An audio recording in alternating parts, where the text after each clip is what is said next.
Missouri School of Journalism, welcome to Global Journalist. I'm David Reed. Ken Paulson is President and Chief Executive Officer of the First Amendment Center, and he's among the 2012 Missouri Honor Medal winners. The school gives the annual awards for distinguished service in journalism. Paulson was the editor or managing editor at newspapers in 5 states. He launched online newspapers and was part of the team who founded USA Today in 1982. After receiving the Honor Medal, Paulson spoke with Global Journalist reporter Nina Panek in the studio about his work to promote First Amendment issues. Another highly regarded advocate for the nation's constitutionally protected freedoms is Charles Davis. Charles is a Missouri School of Journalism professor who is here in the studio to add context to Paulson's comments. Welcome to Global Journalist, Charles. Pleasure to be here, David. We'll start the program by hearing Paulson describe what first got him fired up about those constitutionally protected freedoms. You know, I was privileged to attend what I regard as the best journalism school in the world. I came to the University of Missouri in the mid-'70s, and I was a child of the '60s, which obviously dates me, and I saw how the First Amendment transformed society. Using the powers of the First Amendment and the core freedoms, the civil rights movement was fueled, the women's rights movement was fueled, a lot of dramatic and positive social change had occurred. So by the time I got to journalism school, I already got that the First Amendment was this powerful and important thing. And then I had a course in media law, a professor at the time named Dale Spencer, who really brought media law alive for me and made me understand that freedom of the press and protecting freedom of the press was critical to preserving a democracy. It turned me on. And I just decided I was going to go to law school from that point on. And I spent the rest of my career, frankly, alternating between being someone working in First Amendment law, an advocate, an educator in that area, and then being a newspaper editor, which is a lot of fun. And I've been blessed to be able to do a lot of both. What made you think that the First Amendment was so important to focus on? You know, we do take the First Amendment for granted in this country. 45 words, ratified in 1791. Unchanged, but not unchallenged in that period. And it's unlike any set of freedoms anywhere else in the world. All over the globe, people believe they embrace these values. They believe you can say what you want and dress as you want and believe as you want. But that doesn't really hold up most of the time. Recently we've had this controversial Innocence of Muslims video in California on YouTube that caused rioting around the world. And the Arab League went and announced that they believe there needs to be a worldwide ban on mocking religion, a ban on blasphemy, if you will, but essentially a ban on saying anything negative about anyone's religion. Well, that's extraordinary. That's troubling. That would be a worldwide ban on freedom of speech. Other countries, and this is a broad generalization, tend to say, yes, we believe in freedom of speech, but in this country we say we believe in freedom of speech. And there are very few exceptions to these core freedoms. And the reason the United States has been the most creative, dynamic, powerful and influential country in the history of the world is largely because of the 5 freedoms of the First Amendment, and I find that very exciting. How do you think there's a problem with Americans and the First Amendment? Do you think that sometimes they don't really quite appreciate it? Teachers are under a lot of pressure. They have a curriculum they have to teach, and for some reason, nowhere along the line has anyone said, you know what, the First Amendment, that's a cornerstone of our democracy. We need to teach that early, and we need to teach it well. I talk to people all the time, and I say, so when did you learn about the First Amendment? And they'll kind of scratch their head and say, well, maybe in the 4th grade, but I don't really remember. We do a survey every year, ask Americans, can you name any of the 5 freedoms of the First Amendment? 1 in 25 can name the 5 freedoms. A majority can name just freedom of speech. We are constitutionally illiterate, and in particular about the First Amendment. And the reason that's important is that our other surveys say that a full fifth of Americans believe the First Amendment gives us too much freedom. And that's astonishing. And that's a phenomenal number of Americans, tens of millions, who think the First Amendment shouldn't apply with the same intensity it does. And in the days following the tragic events of 9/11 in 2001, we did some surveys along the same lines. That number jumped from 20% to 49%. Essentially, 1 American in 2 said, clearly we've been too free.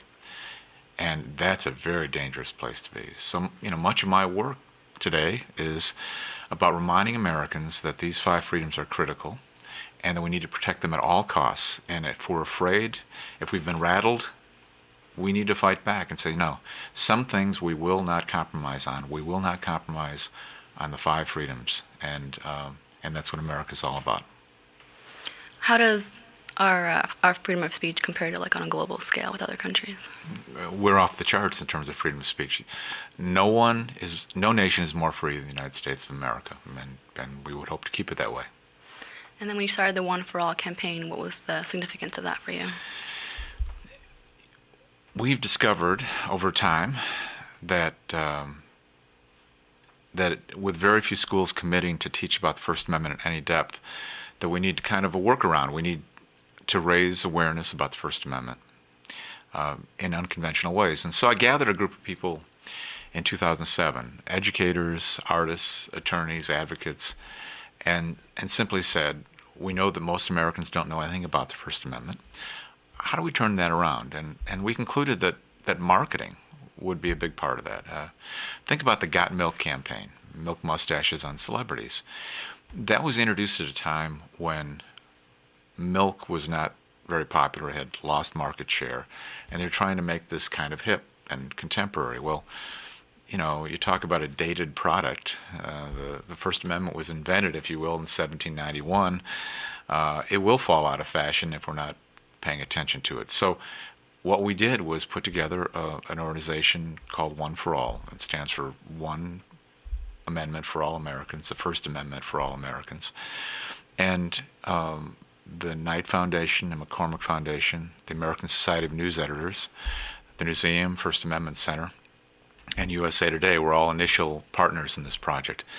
And together we reached out to news organizations across the country. We reached out to celebrities, and for the last 3 years we've run national campaigns. You'll see ads in newspapers and magazines showing either young people enjoying the freedoms of the First Amendment, or you'll see celebrities conveying their passion for the First Amendment. So like Blake Shelton, we had an ad that said free to tweet. He was a notorious user of Twitter. Brad Paisley, big ads that said free to play. Kesha, free to sing. And that's helped raise the visibility of the campaign. Last December, on the 220th anniversary of the Bill of Rights, we worked with the Knight Foundation on something called Free to Tweet, and that campaign involved asking young people all over the country to tweet about the First Amendment. 17,000 did, and the top 22 most creative tweets won $5,000 scholarships. And I knew we were home free when President Obama tweeted from the White House. That felt very good. Do you think there's been a difference in the freedom of speech in America in the past decade? We're in an interesting period of transition. With digital media and social media, the First Amendment is actually as vibrant as it has ever been. The First Amendment gives us freedom of speech, and in many ways it's been revitalized. You think about the core concept of free speech in America. The idea is, I respect your point of view. Well, I don't even have to respect your point of view. I'm willing to acknowledge you have a right to express yourself, and I have a right to express myself. And then hopefully, if we're all expressing ourselves collectively, we get smarter, we have more perspectives, we do the right thing. And so it's worked that way since essentially colonial times, the founding of this nation. Today, everybody can talk to everybody instantly, globally. So whereas somebody once stood on a street corner in Cincinnati, Ohio and said, I feel very strongly about taxes, same guy can go tweet and potentially reach millions of people instantaneously with his tweet. I mean, look at what goes viral, things that capture people's imagination. It didn't in previous generations, or even 10 years ago, an incredibly clever person standing on a street corner would have no audience, but the same thing condensed to a tweet it can reach people. So in many ways, free speech has never been more vibrant. There are challenges that are accompanied by social media, a lot of irresponsible content, a lot of inaccurate reporting, but by and large, free speech has never been more vibrant. You mentioned Twitter. There's been cases where a reporter has been temporarily suspended from Twitter, and there's been cases where coaches restrict players from what they can and can't tweet. Is that a problem with freedom of speech? In every case involving freedom of speech in America, you have to ask one basic question. Is the government involved? Because the First Amendment says Congress shall make no law, and courts have concluded over time that that also applies to every governmental body. But freedom of speech guaranteed by the Constitution is really a defensive measure that says the government can't interfere with us, but private companies can. You talk to people who are unhappy in the workplace, and there's sometimes a sentiment, why can't I speak out about what's wrong? Well, because you don't have a free speech right in your workplace. They pay you, and they can decide whether you continue to work there or not based on how you conduct yourself, how you do your job. If you doubt that, and you're employed in a workplace, I suggest you band together your coworkers and march on the boss's office and see what happens. So in the private sector, there is no real free speech, but if there's government involvement, there is. So when you talk about Twitter banning a reporter for what they regarded as a violation of the rules, it had every right to do that. They're a private enterprise, they can do that. Now, I've written about that, and I think Twitter ought to take a very long look at what it did in this case. A reporter for The Independent was critical of NBC for its Olympics coverage, and he tweeted the email address of a NBC executive. And then Twitter, upset with that, or perhaps responding to a complaint, decided they were going to tell this reporter he couldn't use Twitter anymore. In the first place, that email was somewhat available on the web. It wasn't a truly private email. Secondly, this was a matter of significant public importance and in the public interest. But here's what is of the greatest concern to me, is that if we have tens of thousands of journalists using the Twitter, it's a very effective tool, undiluted, instantaneous communication with your readers. What happens when a private company says, okay, you're done? I mean, they could literally knock tens of thousands of journalists out of this communications network on a whim. And so they need policies, internal policies. And they need to make a pledge, frankly, to journalists and the public alike that the default position of Twitter is always going to be for free speech. You've also talked about Facebook and Facebook liking. Do you think that's something also that should be maybe considered as protected under the First Amendment?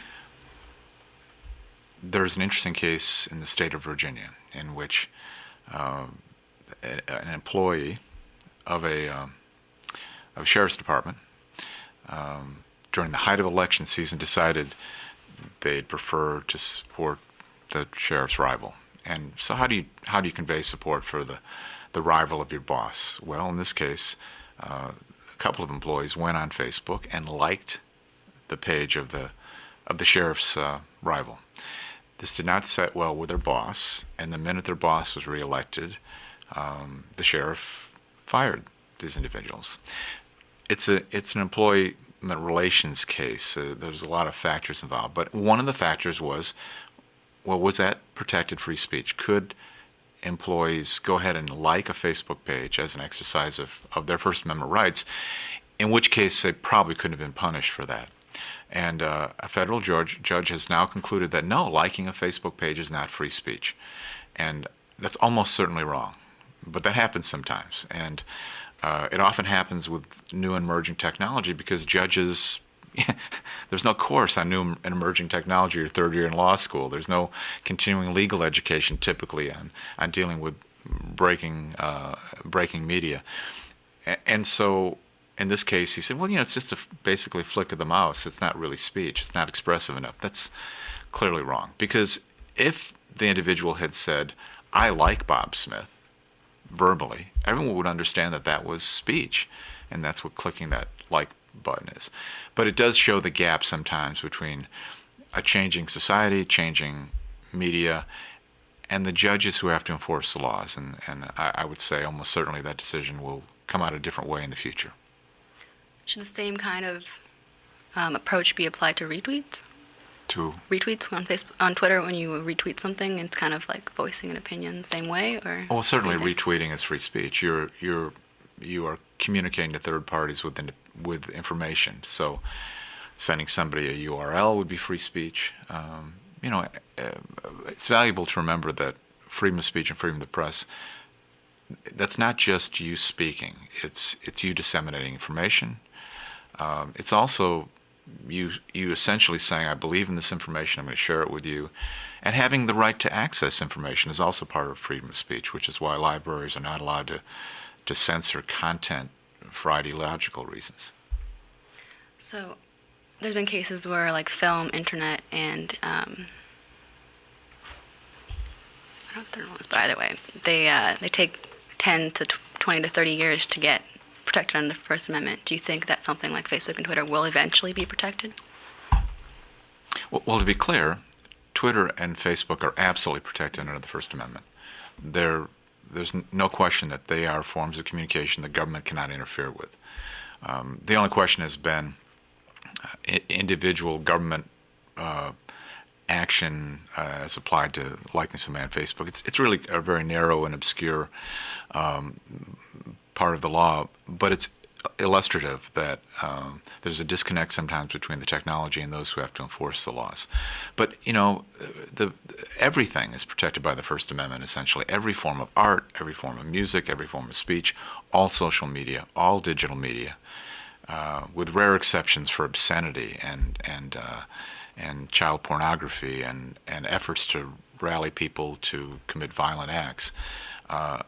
Essentially, across the board, everything we read and ingest into our brains is protected by the First Amendment. You mentioned the YouTube video Innocence of Muslims and how countries are blocking Gmail, blocking Google. Do you think something like that could ever happen in America? I've been amazed at the reaction globally to the innocence of Muslims, and it's probably I just probably don't appreciate other cultures the way I might. What I love about the United States of America and Americans generally is that they get that there are many voices out there, and rather than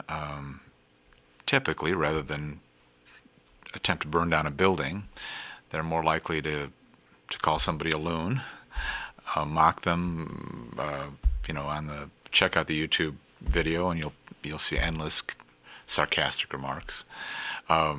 Many of them not very enlightened, but what a healthy way to react to things with which we disagree. The answer for offensive speech is more speech, and America gets that, and Americans get that, and so they're very likely to boo, more likely to boo than to throw rocks, which I think is probably a healthy way to live our lives if we're going to disagree strongly with something. You've been listening to a pre-recorded interview with Ken Paulson, the head of the First Amendment Center in Nashville, Tennessee. Before we hear from Professor Charles Davis, I want to remind everyone that you can view or listen to this program anytime by downloading our podcasts at globaljournalist.org. You can also find interesting articles, photos, and interviews related to our program on our website. Please send us questions or comments via globaljournalist@KBIA or our Facebook page. You can also follow us on Twitter at globaljourn. That's global, Journ. First, let's compare those final lofty comments about the nature of Americans with Paulson's first statement about the general ignorance of the First Amendment protections, Charles. Yeah, it's an interesting conundrum. Americans seem to have very little understanding of the First Amendment, but what they think about it, they like. So it's this fascinating contrast. When you ask people very general questions about freedom of speech, you get pretty decent support. But when you start drilling down into specifics, as Ken pointed out, the numbers erode very quickly. And some of those measures are downright frightening. Now, what are some of the dynamics that have changed in recent years? I guess maybe we can start with 9/11. Yeah, I mean, I guess the two biggies, 9/11 and the tragic events of that day, and it sort of sent shockwaves to the system of free expression in many ways. And then, of course, like everything in American life these days, the internet and the migration to digital technologies and these instantaneous forms of communication that Ken was speaking about earlier have had tremendous impacts and continue to have tremendous impacts on free speech. Let's break those into two different topics, and we'll start with the restrictions that happened after the terrorist attack and efforts to keep it from happening again. Yeah, I mean, I think now that we're 10, 11 years out from the event, I remember distinctly, we all remember where we were that morning. I was on my way to drop my daughter off at her first day at preschool and then head off to my class, which ironically enough was controls of information, my freedom of information, government access to government documents class. And I can remember driving to campus thinking, wow, nothing is ever going to be the same again when it comes to this stuff. And my optimistic view a decade later is that while it certainly rattled the foundations of free expression and access to government information, we didn't do much, really. I mean, the walk away a decade later is while there were many threats and there were many passionate discussions about whether or not we should curtail freedom of speech in the wake of September 11th, cooler heads prevailed again and again and again, with the rather large exception of the Patriot Act and the rise of the surveillance state, which we could devote probably an entire show or two to. There are certainly issues, don't get me wrong, but we didn't, amend the First Amendment based on the events of September 11th in the way that I actually kind of anticipated that day we might be looking at wholesale change, and the changes were much more incremental. Has the Supreme Court weighed in very heavily on this issue in the interim? Not in the speech context. This is a court, of course, pretty newly constituted, and they've weighed in on several other important First Amendment cases, not the least of which Citizens United, but they've been relatively muted when it comes to speech in the anti-terrorism context. And we'll move on to the internet and how that has affected free speech. We both went to journalism school here back in the day before the internet was even around. So we've seen this expansion that has raised a lot of interesting First Amendment issues. It has, and there are a multitude of issues that are of great interest to those of us who study media law. Probably two of the biggest, I guess we could focus on them. Anonymity, the nature of the sort of immutable fact that a whole lot of what goes on the internet is unknown users engaging in all kinds of nefarious behavior. And the question arises when someone is libeled online, for example, if someone is posting in a comments page of a newspaper and 80 comments down says something truly defamatory about somebody else, but does so through the cloak of a pseudonym. Right. And you have no registration information because they dummied all that up and gave fake addresses and fake phone numbers. How in the world can you keep tabs on those people? And should you? And if you can keep tabs on those people, at what point do you step in and identify them? Because ultimately, the inescapable fact of the internet is nobody's really anonymous, right? I mean, you could dummy up the registration all you want, but if they want to come find your internet domain address and hunt you down, they can. So it raises a very real question of these competing values of anonymity and the protection of reputation. Yeah, Ken was in comments that we didn't have time to air. He was talking about how the comment boards have become the cesspools of the internet. He said that when he was editor of USA Today, he stopped using anonymous sources completely because he was saying that people don't trust your credibility with anonymous sources, and they only used anonymous source when they consider it just crucial and when it really mattered.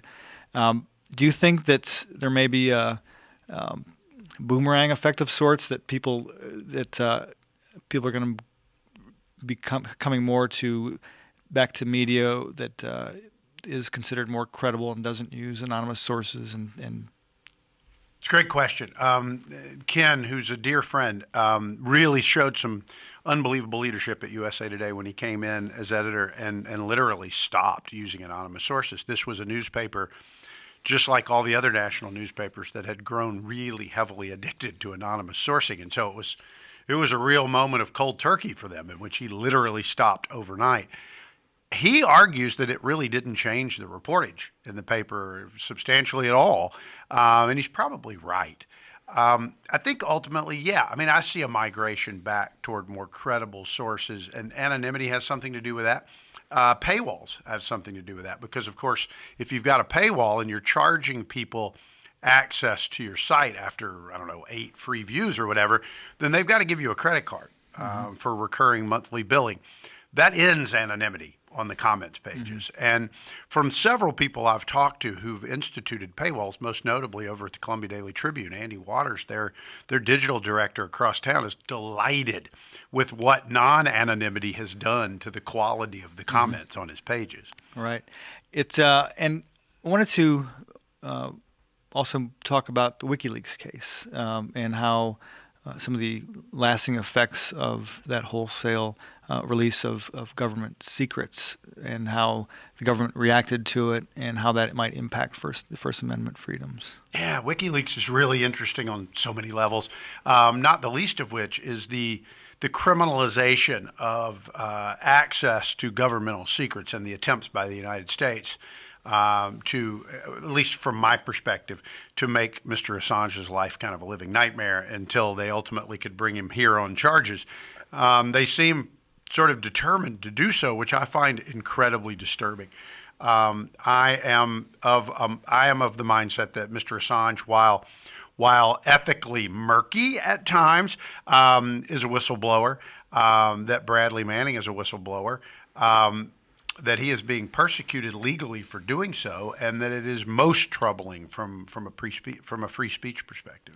Yeah, the private who's being criminally prosecuted, he faces life in prison. That's a pretty strong message too. And is being kept in solitary confinement 24 hours a day. What's your prediction on what's going to happen? Ultimately, I think Manning is going to plead to some lesser charges. He's still going to do a long time in prison, I think, and Mr. Assange will fight extradition, probably ultimately successfully. The question is what happens to WikiLeaks in the future, because I think it's largely been rendered obsolete. And why do you say that?